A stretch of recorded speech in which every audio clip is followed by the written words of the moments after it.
Hi guys, good evening. Mao din nga ato ang buhaton no kapon.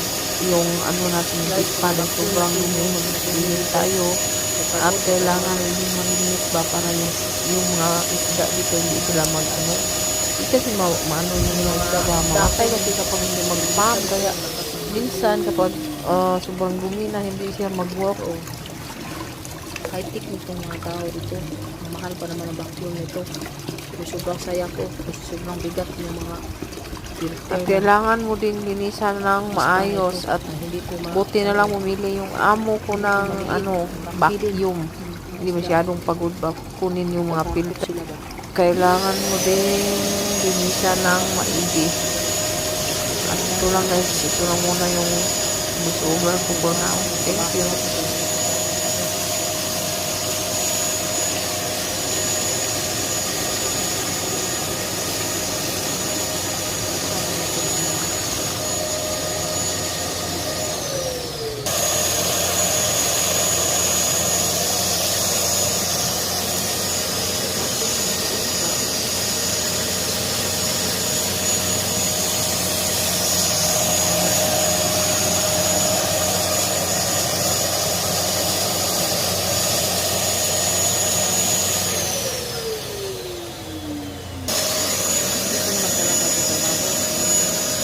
Lagi nyo kasi nagalinig kung di nalinisan ng maayos.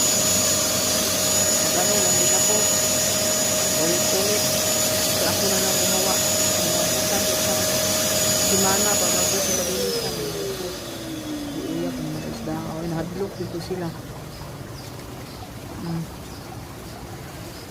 Sa hinduan doon sila. Bahala mo sa hinduan. Pero mga inita. Napagod. Mga dire.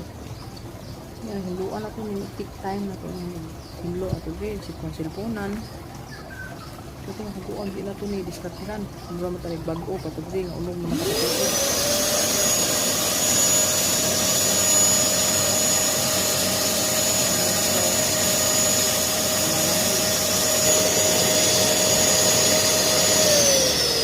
so tubig na na-waste na siya ang tubig ito ko niya garden ko.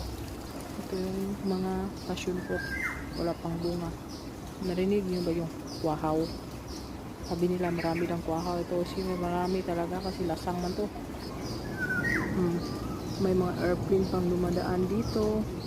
I-relax lang natin yung ating serene para hindi masyadong mapagod. Ang ibon, no? Sobrang ingay. Daanan kami ng ano dito guys kasi dito yung mga malapit